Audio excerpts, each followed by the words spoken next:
Bonjour et bienvenue dans Europe Hebdo. Nous sommes comme chaque semaine au cœur du Parlement européen.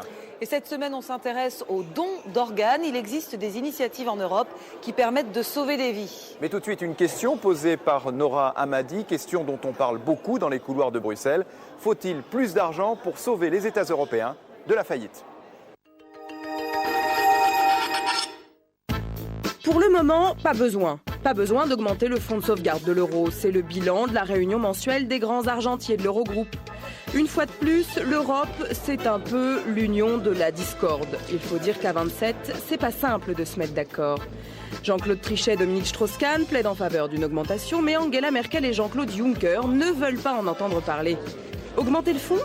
Un très mauvais signal pour les marchés qui verraient là un indice d'une préparation des sauvetages à venir. Il faut dire qu'il est déjà doté de 750 milliards d'euros, ce fonds. Une broutille. Mais à la vitesse à laquelle on irrigue les pays en difficulté, l'oasis ne va-t-il pas bientôt s'assécher ? Grèce, 110 milliards. Irlande, 85 milliards.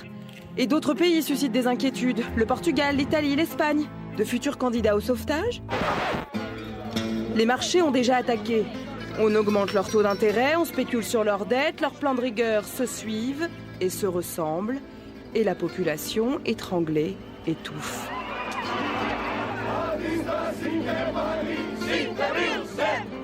Alors, faut-il encore l'augmenter, ce fonds de sauvegarde ?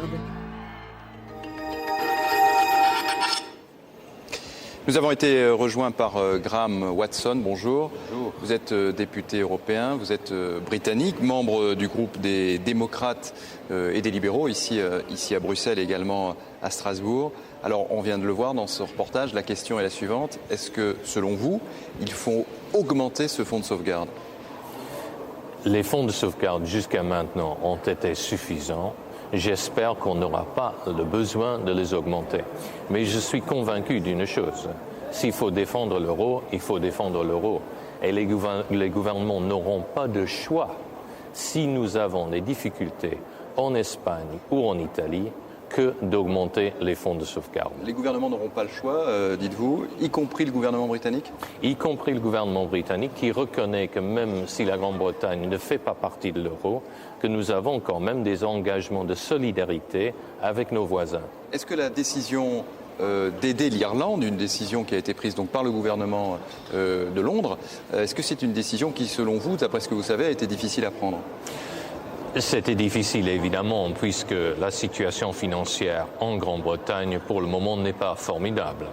Mais en même temps, il faut reconnaître qu'il y a un commerce entre la Grande-Bretagne et la République de l'Irlande qui est très, très important.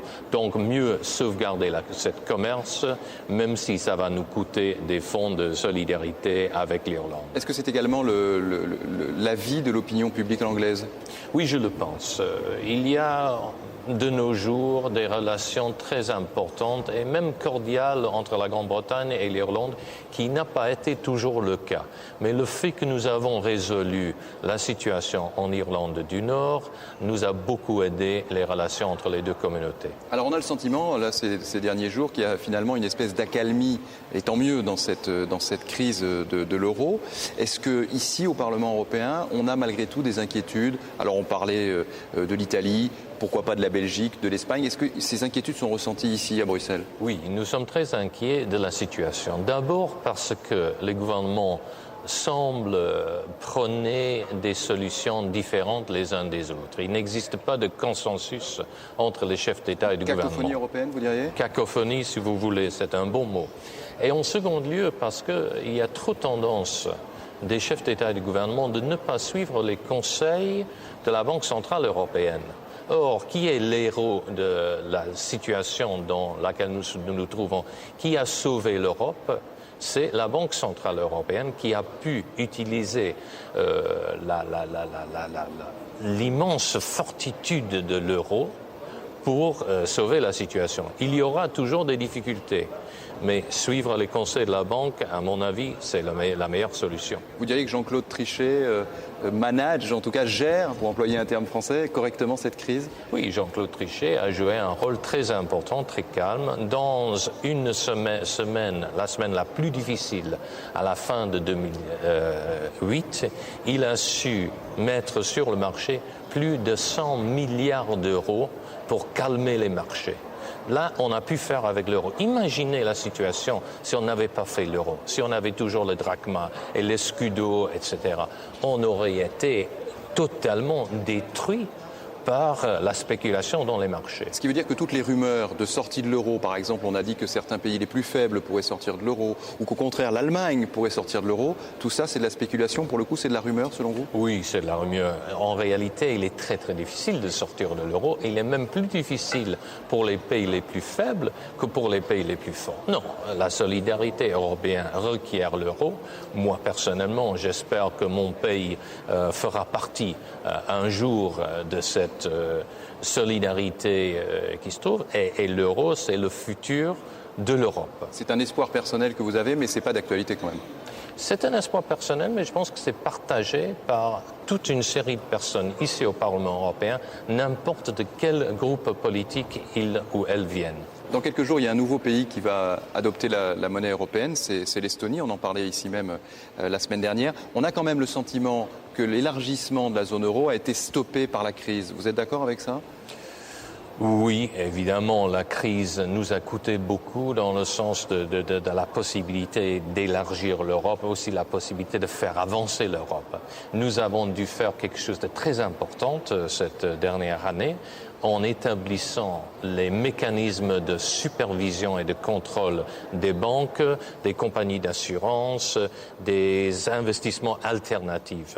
Mais maintenant que nous l'avons fait, nous devons avancer l'Europe aussi dans le sens d'une Europe politique, une politique étrangère commune qui nous aidera à trouver la solidarité qu'il faut aussi au plan fiscal et économique. Graham Watson, peut-être une dernière question. La ministre française de l'économie, Christine Lagarde, disait il y a quelques jours que les marchés financiers ne comprennent pas l'Europe. Est-ce que vous avez le sentiment que l'Europe comprend les marchés financiers ?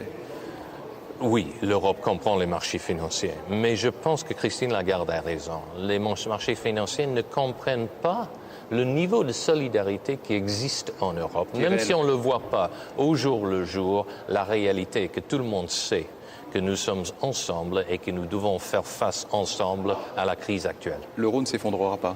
Ne s'effondrera pas. Merci beaucoup Graham Watson d'avoir accepté notre invitation. Nous allons maintenant parler d'un autre sujet qui a ému le monde entier et l'Europe en particulier. Il s'agit des révélations du site Wikileaks. Je vous propose un petit tour d'horizon des télévisions européennes avec Cécile Sixou. Susceptible et autoritaire, irresponsable, imbu de lui-même et inefficace, mal dominant. Tout le monde en prend pour son grade sur Wikileaks et la télé belge l'a bien compris. Des révélations plutôt embarrassantes pour le président du Conseil européen qui ne croit guère à la réussite d'un sommet sur le climat, pas plus qu'au combat mené en Afghanistan. Plus personne en Europe ne croit à un succès en Afghanistan. Nous restons encore en 2010 par respect pour les Américains, c'est tout. Nous verrons les résultats à la fin de 2010, mais c'est la dernière chance. La démocratie russe a disparu. Le gouvernement russe est une oligarchie dirigée par les services secrets russes. Est-ce que cela correspond à votre expérience ? Alors, ce site Wikileaks, il dit la vérité ? J'ai connu M. Poutine lorsqu'il était maire de Saint-Pétersbourg. Il avait déjà une solide réputation en 1992. Il était très impliqué dans de grosses affaires de corruption. Berlusconi et ses fréquentations, notamment celles qu'il entretient avec Vladimir Poutine, dont on dit qu'il est son porte-parole en Europe. Du coup, en Italie, on s'en donne à cœur joie sur Berlusconi. Le meilleur ami de l'homme. Il est même capable de donner la patte à son ami Poutine, Kadhafi et pourquoi pas même à la nièce de Moubarak. Mais ça, c'est Wikileaks qui dit ça ?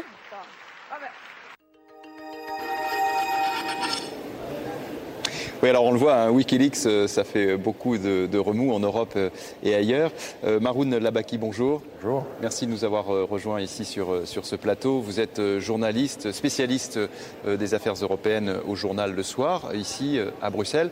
Alors est-ce qu'on peut dire, comme certains, que les révélations de Wikileaks, c'est un peu un 11 septembre diplomatique ?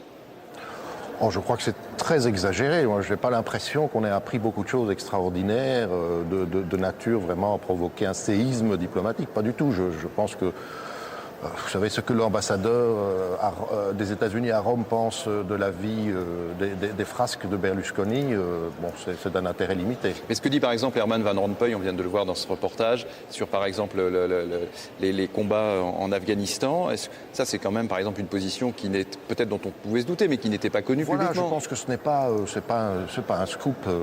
Voilà, c'est une chose qui se dit dans les milieux diplomatiques européens. Donc vous pensez que ça fait beaucoup de bruit sur le plan médiatique, mais sur le fond, ça ne change pas grand-chose ?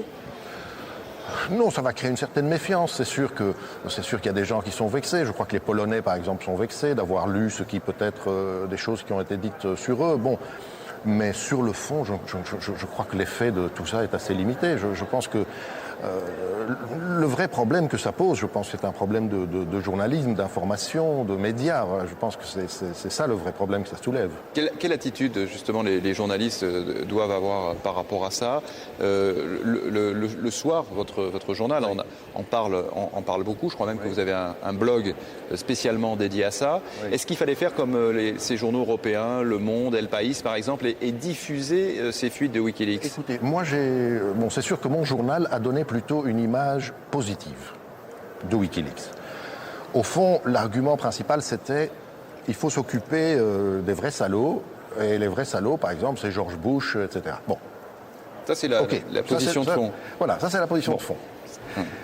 Maintenant, est-ce que pour autant, Wikileaks, ce sont des anges ? Voilà, personnellement, j'ai quelques doutes. Disons, je ne suis pas très convaincu de ces méthodes. Je crois que ce sont des mœurs journalistiques qui ont cours sur Internet, qui sont nouvelles. Il faut qu'on réfléchisse à ça. Est-ce que c'est convenable ? Bon, ce qui est intéressant, c'est que Wikileaks a fait appel à 5 quotidiens de qualité pour crédibiliser leur travail. Je pense que c'est intéressant, c'est-à-dire c'est un aveu en quelque sorte de leur part. De faiblesse de crédibilité. Voilà. En même temps, est-ce que ces 5 quotidiens ont bien fait de jouer dans ce jeu? Personnellement, j'ai quelques doutes. Donc vous n'auriez pas souhaité, par exemple, que votre journal soit associé plus ? Je pense que des méthodes, ce genre de méthodes doit être réservé à des situations vraiment très, très particulières. Et je ne crois pas que les ragots et tous les rapports dont il est question maintenant nécessitaient qu'on en arrive là.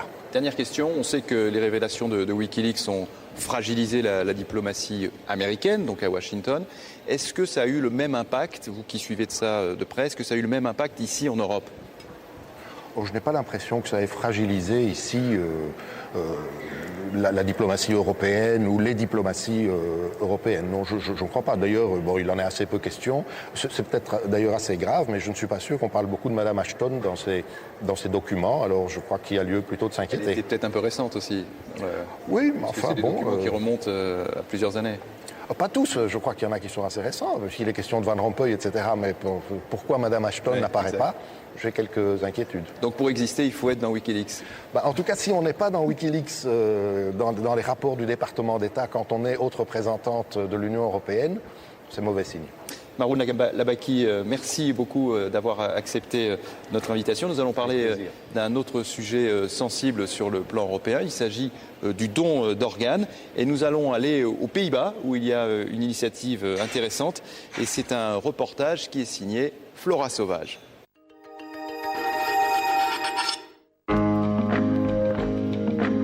À 60 ans, Peter revit. Grâce à son nouveau foie, il peut refaire du vélo, car ce Hollandais a frôlé la mort. Lors d'une transfusion il y a plus de 40 ans, il a contracté une hépatite B. Depuis, Peter a subi une greffe de foie et il milite au sein d'une association en faveur du don d'organes. Your illness became worse and worse. Mon état allait de pire en pire. Je ne pouvais plus rien faire. Je ne pouvais plus travailler, ni avoir de vie de famille normale. Finalement, en 2001, les médecins ont décidé que j'avais besoin d'un nouveau foie. Donc ils m'ont inscrit sur la liste des patients en attente de transplantation. J'ai attendu 15 mois avant qu'un foie soit disponible. C'était très long, j'ai presque failli y passer. C'est grâce à Eurotransplant que Peter a réussi à avoir sa greffe dans les temps. Eurotransplant, c'est une structure basée à Leiden, aux Pays-Bas, qui permet de mutualiser les bases de données d'organes disponibles. Un réseau fondé il y a plus de 40 ans. Bonjour, c'est Ariane d'Eurotransplant. Ariane est en lien permanent avec les hôpitaux du réseau Eurotransplant. Je voudrais vous proposer un rein pour votre patient. À chaque fois qu'un donneur se présente, ces paramètres sont transmis à la banque de données qui détermine la compatibilité sanguine de l'organe, le degré d'urgence du receveur potentiel et la distance qui sépare l'organe du receveur. Ainsi, Eurotransplant permet de sauver 7000 vies chaque année. C'est un métier qui a du sens à mes yeux.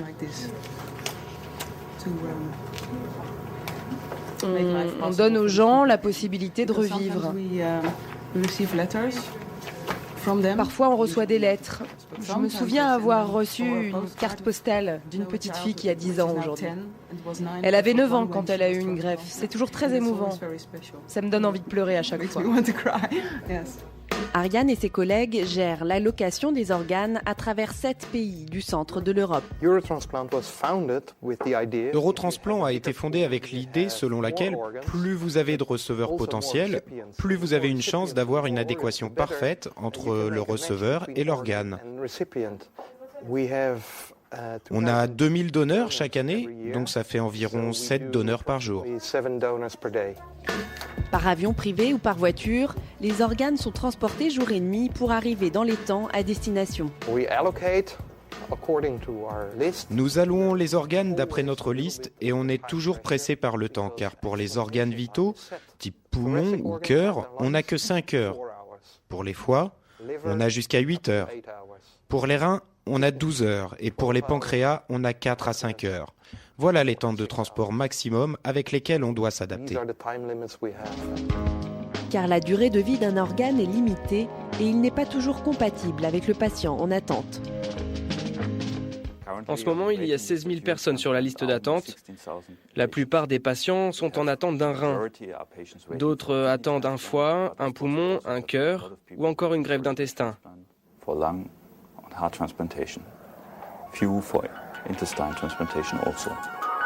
La liste d'attente est donc encore longue car le nombre de donneurs d'organes est limité.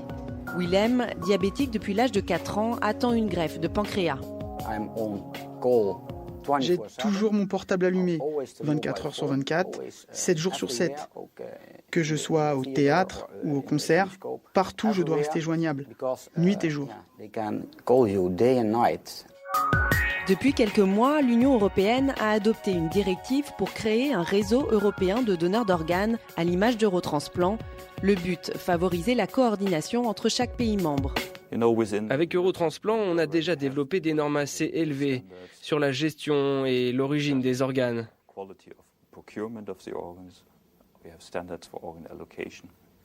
La directive européenne va un peu plus loin. Elle va créer des normes identiques dans tous les pays de l'Union européenne. Avec cette directive, il y a bonne opportunité pour qu'on facilite l'échange d'organes en Europe entre tous les pays, de le rendre plus facile.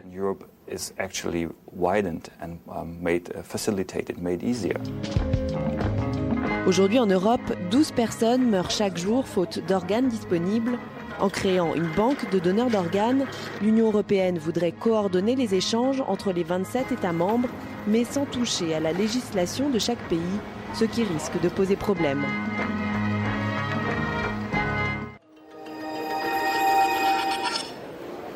Voilà pour ce reportage de Flora Sauvage sur cette question sensible du don d'organes. On en parle avec Michel Rivasi.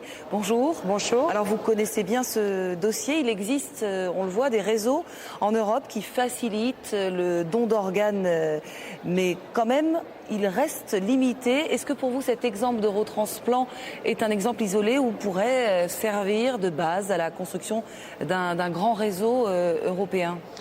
Justement, on a vu Eurotransplant. Vous voyez que ça regroupe plusieurs pays, mais ça ne regroupe pas l'ensemble des pays européens. Et il y a une très forte demande. Il y a à peu près 60 000 demandes d'organes. Et comme on vous l'a indiqué dans le reportage, il y a 12 morts par jour. Donc c'est capital à ce qu'il y ait plus de dons d'organes au niveau de l'ensemble de l'Europe. Mais encore fallait-il le coordonner. Vous voyez ce qui se passe à Eurotransplant, eh bien il faut qu'on le fasse sur les 27 États. Mais ça, c'est possible bientôt ? Eh bien, il y a une directive qui a été adoptée en mai 2010 qui indique que, il va falloir garantir la sécurité et la qualité des organes. Parce qu'il ne faut pas qu'un organe, vous voyez, puisse être contaminé et l'hépatite B ou l'hépatite C et des cellules cancéreuses. Donc, il va falloir coordonner dans chaque pays. Donc, la directive indique qu'il va falloir avoir une agence de coordination qui garantissent justement la provenance des organes, vous voyez, la qualité, les caractéristiques, etc., qui est un coordinateur au niveau de chaque hôpital, et ensuite qui est une banque de données. Ce qui fait que vous, si vous avez besoin d'un organe, vous voyez, la banque de données sur Eurotransplant, elle sera beaucoup plus générale sur l'ensemble des pays européens. C'est une bonne initiative, utile, mais on le sait bien avec les directives, on attend souvent beaucoup de temps avant qu'elles puissent être transcrite en droit national. Est-ce que sur cette directive, on peut espérer une mise en place rapide de ce réseau européen de dons d'organes ? Je l'espère, parce que comme il y a une forte demande des patients, ça va pousser au niveau des États à ce qu'ils mettent en place aussi. Et ça va aussi aller à l'encontre du trafic d'organes. Parce que moi, c'est quelque chose qui me touche énormément, ce trafic d'organes, puisque vous savez que la déontologie aussi au niveau de l'ensemble de l'Europe, c'est que les organes sont donnés gratuitement. Mais il y a d'autres pays dans le monde, comme l'Iran, comme la Chine, comme l'Inde, où on paye, vous voyez, pour donner ces organes. Que ce trafic d'organes profite aussi du fait que certains patients, pour être sauvés, ne peuvent pas attendre. Donc parfois, ils préfèrent payer pour pouvoir avoir l'espoir d'être sauvés. Oui, mais comme il y a une qualité au niveau de l'Europe, grâce à cette directive, eh bien les gens aient un plus grand nombre d'organes donnés, les gens vont plus s'adresser à quelque chose dont ils ont confiance qu'un trafic dont ils n'ont pas la garantie sur la sécurité et la qualité. En plus, il y a, vous voyez, tout ce qui est comment on sort l'organe, comment on le transporte, comment on le remet au niveau du receveur. La question du transport est importante. Exactement, parce qu'on n'a pas beaucoup de temps suivant les organes. Vous savez, ça varie de quelques heures seulement. Donc, je pense que c'est une très bonne directive. Il faut que les patients poussent les États. Et surtout, en fait, le gros problème, c'est qu'il faudrait qu'il y ait plus de donateurs d'organes. On s'aperçoit que l'Espagne, c'est le pays où il y a le plus de donateurs. C'est à peu près 34 pour 1 million de personnes. La France, c'est 23. Mais qu'est-ce que vous pourriez faire, vous, en tant que député européen, pour inciter les gens à se pencher sur cette question sensible? Je pense qu'il faut il faut pousser sur la communication, et souvent, c'est aperçu que c'est la communication familiale. Il faut en parler au niveau de la famille. Il faut, par exemple, lorsqu'on vous donne votre permis de conduire ou lorsqu'on vous donne votre carte d'identité, on vous demande est-ce que vous seriez donneur. Une demande systématique. Voilà, une demande systématique. Et il faut en discuter. Et plus on en discute, plus on s'est aperçu que les gens seront donneurs par la suite. Alors, cette directive européenne, c'est un premier pas. Mais en attendant, il y a des législations très différentes d'un pays à l'autre. Je vous propose d'écouter le directeur du réseau Eurotransplant que nous avons rencontré aux Pays-Bas. Il vous pose une question. Écoutez. Bien sûr, il est important que les législations dans les différents pays soient harmonisées et que la transcription de la directive européenne soit effective. Alors, que fera l'Union européenne pour faciliter ce processus, pour que les législations nationales soient harmonisées dans les différents pays ?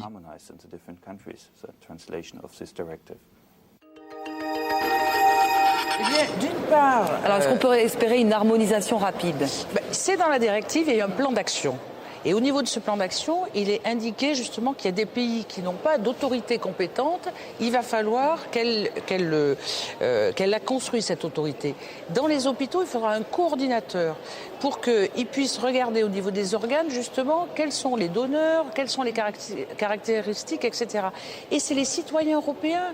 Je veux dire que si on est suffisamment pertinent sur l'information, les gens, par exemple, en Bulgarie, en Roumanie, où c'est pas du tout développé, ils vont pousser, grâce à l'Europe et puis à des financements européens, pour que ces structures puissent exister. En attendant que ces structures soient vraiment réalité, un patient qui a besoin de manière urgente d'un organe, doit-il plutôt s'adresser à l'Union européenne ou aux structures de son pays Qu'est-ce qui est le plus rapide et le plus efficace? Si la directive est appliquée, il y aura une banque de données européenne. Il y a Eurotransplant, tel qu'on vous l'a indiqué à l'heure actuelle, qui ne regroupe pas l'ensemble des pays, mais qui est une structure qui existe. Et puis la banque de données, elle sera sur ce modèle Eurotransplant, sur des pays qui n'ont pas justement ces structures. Et ensuite, on aura un nombre d'organes plus important, puisque vous voyez qu'il y a 12 morts par jour sur l'ensemble de l'Europe parce qu'ils n'ont pas accès à l'organe. En France, c'est 250 morts par an. Vous dites que ces structures européennes seront peut-être plus efficaces que celles qui existent déjà dans les États membres? Elles seront plus efficaces parce qu'il y aura une banque de données plus importante. Plus vous aurez des organes, plus on sera capable de sauver des vies. C'est-à-dire qu'il faut augmenter à la fois le nombre de donneurs d'organes et à la fois la qualité et la garantie au niveau de chaque organe par rapport au transport. Pour ça, il faut mettre en place des structures dans chaque État membre qui ne les ont pas pour l'instant. Et je pense que cette directive, elle a une avancée très importante, mais il faudra aussi que les citoyens européens poussent pour que ça se réalise le plus rapidement possible. Eh bien, merci Michel Rivasi d'avoir été avec nous. Alors, cette semaine, on a décerné le prix du livre européen, 4e édition. Et parmi les récompensés, Roberto Saviano pour son dernier livre, La beauté et l'enfer. L'écrivain menacé de mort par la mafia depuis la parution de Gomorra a reçu son prix. Je vous propose d'écouter sa réaction que nous avons recueillie, réaction recueillie par Nora Hamadi. La mafia est plus un problème européen que simplement italien. La Belgique a vu un quartier entier acheté par l'argent du narcotrafic. En Allemagne, surtout en ex-RDA, il y a plein de capitaux criminels. C'est pareil en Espagne, au Portugal, et surtout les pays touchés par la crise, comme l'Irlande ou la Grèce.